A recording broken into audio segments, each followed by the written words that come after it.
Hi, I'm Phil Priestley, and this used to be me. But now I've got my own company and I'm working in schools with young people, tackling the issues that cause them the greatest amount of risk.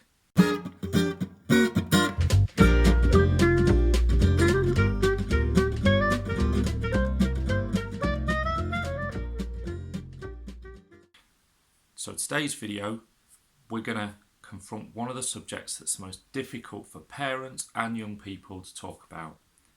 That subject is sexting. Okay, so what is sexting? Sexting is where somebody creates a digital image of themselves, usually involving some degree of nudity. It's a sexualized image, and then they send it to somebody else.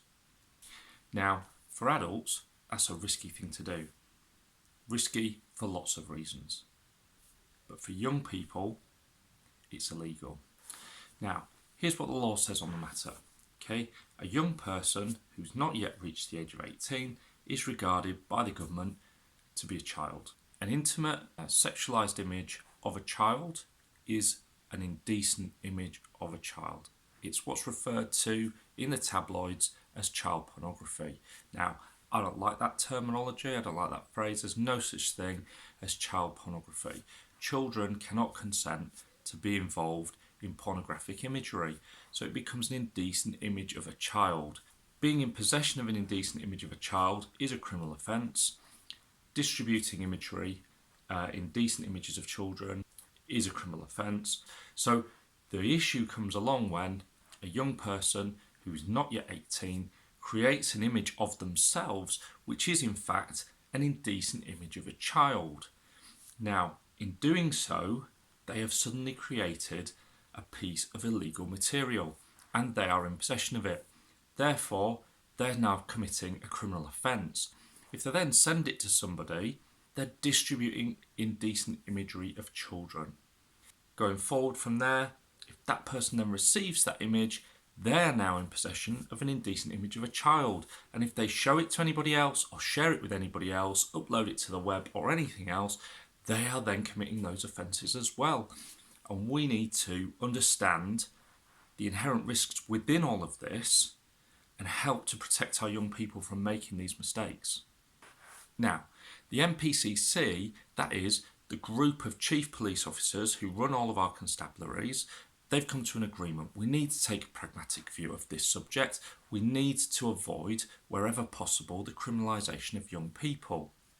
However, that being said, the subject is so contentious and there are so many additional risks involved in it that it's very, very easy for a young person to end up on a police record that could appear on a DBS check and could be revealed if they were making an application to go to a place of employment, get an apprenticeship, college course, or apply to a university.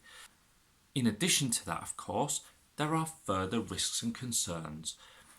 With imagery of this nature, it's the kind of thing that will leak out. It does leak out and it ends up on the internet. We've all heard of, or we should have heard of, the term the dark web or the dark net. The dark net is a term for basically a subsect of the internet which is dark and sinister and contains all the criminal elements of what goes on out there in cyberspace. In those circumstances, indecent imagery of children is worth cash. The fact is, if organised criminal networks are willing to get involved in human trafficking and sell drugs, they're not going to be above selling indecent imagery of our sons and daughters. Now, once an image is out there on the internet, of course, we can never say for absolute certainty that it's been removed or it's been taken down. Now, in my time as a police officer, the number one question that I used to get asked by worried parents where we were dealing with incidents of sexting was, how can I know that that image is off the internet? And the truth is, we can't. All it needs is for one person to download it and re-upload it to another website and you've lost control of that image. Now, for young people, the consequences of having that hanging over them are very severe and it's likely to cause an enormous amount of anxiety. But I don't think that that's the most damaging aspect of sexting. Perhaps the most damaging and traumatic aspect of sexting is when an image leaks and suddenly it's all over the school. So for a young person, and we're talking about kids here who are as young as 11, 12, 13 years old, an image leaks out and suddenly everybody all over school is talking about it, and it's accessible to everybody, and it's being passed from phone to phone. So in my experience, I would get a phone call from a concerned teacher, head of year, a member of a senior leadership team at a school saying, "This happened yesterday." By midday the following day, it's already a major concern for the young person who's right in the middle of all this. In many circumstances, very sadly, a number of young people feel the only way that they can get back into education and get back on their feet is to change schools. What it's actually doing is taking one of their earliest experiences of sexual contact, of trusting somebody else, and it's turning it into a point of anxiety and trauma. So what do we do with all of this? We have to show support and compassion for young people who make these mistakes. We have to be there to help them to pick up the pieces. They're going to be mortified, they're going to be traumatized, and they're going to need a lot of support, sometimes counselling, in order to get them back on their feet. This has now got to become part of our sex education dialogue. We've got to educate our young people so that they can make properly informed choices about this subject. The fact is, with access to the internet, there's a huge amount of sexualized imagery that is so readily available that it is altering the perceptions of our young people about what relationships are. So we have to have conversations about what a healthy relationship looks like, because all of this is being shaped and adjusted by pornography and extremely graphical sexualized content.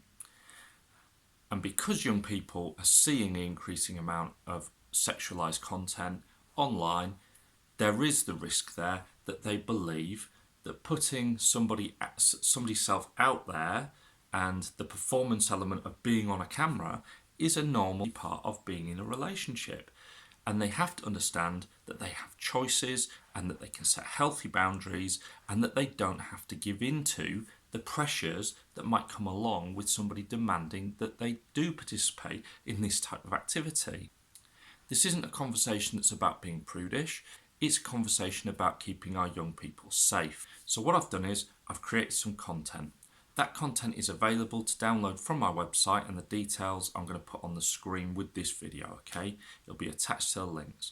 You can download this content and it's there to help shape the conversation that you have with your children, and it's there to encourage the conversation. But ultimately, we have to have the courage to push this agenda forward, and that's why I'd ask you to share this video and to get it out there. My contact details are on my website. You can get in touch with me, you can respond to this video. I'm interested to hear from parents. I want you to get in contact with me. I'm going to be following up with further videos. There's going to be more videos about things that cause risks to our young people in the modern world, which is going to include county lines drug dealing and child criminal exploitation. Okay, so if these are subjects that are causing you concern, then I want you to hit the follow button, get in touch with me, send those things through, and let's see what we can do to address these concerns and make the world a safer place for our young people. Thank you for watching.